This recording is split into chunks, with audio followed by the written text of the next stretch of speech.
Selamat datang di channel YouTube Padivasi. Jangan lupa untuk selalu subscribe, like, comment, and share. Terima kasih banyak sudah mendukung dan menonton video channel YouTube kami. Semoga video kami yang menceritakan legenda sejarah suatu tempat bisa bermanfaat dan menambah pengetahuan kita tentang sejarah suatu tempat yang ada di Indonesia. Mempersembahkan video tentang cerita legenda asal-muasal tentang Pulau Madura. Diceritakan awal mula asal Pulau Madura, bahwa pada zaman purbakala ada suatu negara yang bernama Negara Mendangkawulan yang di dalamnya terdapat sebuah keraton yang bernama Gilingwesi yang dipimpin oleh raja yang bernama Sang Hyang Tunggal.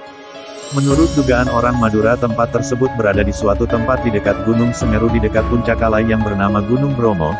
Zaman tersebut kira-kira sekitar tahun 929 Masehi. Awal cerita dikisahkan bahwa Raja Sang Hyang Tunggal memiliki seorang putri gadis cantik jelita bernama Raden Ayu Tunjung Sekar. Namun putri tersebut tidak pernah mau untuk menikah dan membuat ayahandanya resah. Kendati banyak lamaran yang datang kepadanya dari para putra mahkota kerajaan-kerajaan tetangga, namun semuanya ditolak. Suatu malam, putri Raden Ayu Tunjung Sekar tidur sangat pulas. Dalam tidurnya, dia bermimpi sedang berjalan-jalan di tengah kebun yang sangat indah.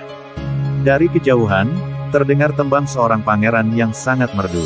Ketika sedang menikmati keindahan itu, tiba-tiba bulan purnama muncul di langit yang bersih tanpa awan.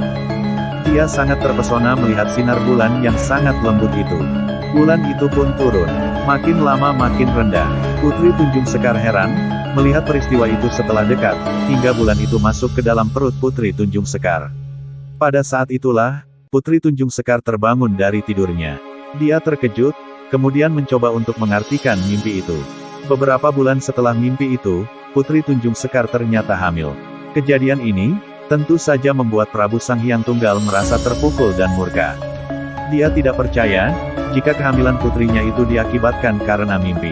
Kemudian, Prabu Sang Hyang Tunggal memutuskan untuk menghukum Putri Tunjung Sekar. Kemudian raja memanggil patihnya yang bernama Ki Patih Pranggulang. "Patih," kata raja dengan nada sangat marah, "bawalah Putri Tunjung Sekar ke hutan, dan di sana bunuhlah dia sebagai hukuman atas kesalahannya."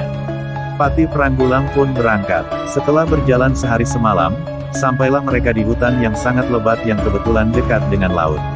Mereka berhenti di tempat tersebut. "Ki Patih," ujar Tunjung Sekar, "silakan hukuman mati untukku dilaksanakan.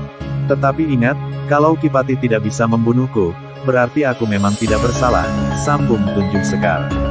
"Baik, Tuan Putri," jawab Ki Patih. Patih Pranggulang menghunus pedangnya. Dengan cepat, dia mengayunkan pedang ke Putri Tunjung Sekar. Namun, sebelum menyentuh tubuh Putri Tunjung Sekar, pedang itu jatuh ke tanah. Ki Patih memungut pedang itu, kemudian berusaha mengayunkan ke leher Putri Tunjung Sekar, tetapi sebelum menyentuh leher sang putri, pedangnya malah terpental jauh. Ki Patih tidak putus asa. Dia mencoba lagi, tetapi tetap gagal. Kali ini bahkan pedangnya terpental makin jauh. "Tuan Putri, kiranya benar apa yang Tuan Putri katakan. Tuan Putri memang tidak bersalah," kata Ki Patih. "Karena itu, sebaiknya Tuan Putri segera pergi meninggalkan tempat ini. Hamba akan membuat rakit untuk Tuan Putri. Berakitlah melalui laut ini, hamba yakin nanti Tuan Putri akan menemui daratan. Hamba sendiri tidak akan pulang ke kerajaan, tetapi akan bertapa di sini untuk mendoakan agar Tuan Putri selamat," tambahnya. Tunjung Sekar pun kemudian menaiki rakit yang telah dibuat Ki Patih. Ketika sampai di tengah laut pada suatu malam, kebetulan waktu itu bulan sedang purnama, perut Tunjung Sekar terasa sangat sakit. Ketika bulan benar-benar di atas Tunjung Sekar, lahirlah seorang bayi laki-laki yang mungil dari perut Tunjung Sekar. Bayi itu didekapnya dengan penuh kasih sayang. Karena lahir di laut, bayi itu diberi nama Raden Sagara. Sagara dalam bahasa Madura sama dengan Segara dalam bahasa Jawa, artinya laut. Beberapa hari kemudian pada suatu pagi tampaklah di mata Tunjung Sekar sebuah pulau. Dia kemudian mendekatinya. Ketika rakit yang dinaikinya sudah menepi di pulau itu, Tunjung Sekar sambil mendekap bayinya turun dari rakit. Tiba-tiba hal aneh terjadi. Ketika sampai di darat, Raden Sagara yang baru berumur beberapa hari tiba-tiba meloncat ke tanah. Ia pun kemudian berlari ke sana kemari dengan riangnya. Tubuh Raden Sagara pun cepat bertambah besar. Raden Sagara dan ibunya berjalan terus. Pulau itu sangat sepi. Tidak ada manusia lain kecuali mereka berdua. Mereka kemudian tiba di sebuah tanah yang lapang. dalam bahasa Madura tanah lapang disebut Ra-ara atau hampir sama dengan Ara-ara dalam bahasa Jawa. Di sudut tanah lapang, Raden Sagara melihat sebatang pohon.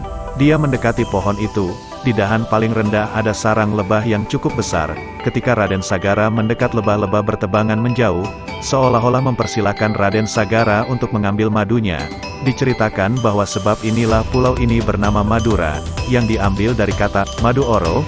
Ada juga yang mengatakan bahwa nama Madura itu diambil dari perkataan lemaduro, artinya tanah yang tidak sesungguhnya, yaitu apabila air laut pasang tanahnya tidak kelihatan.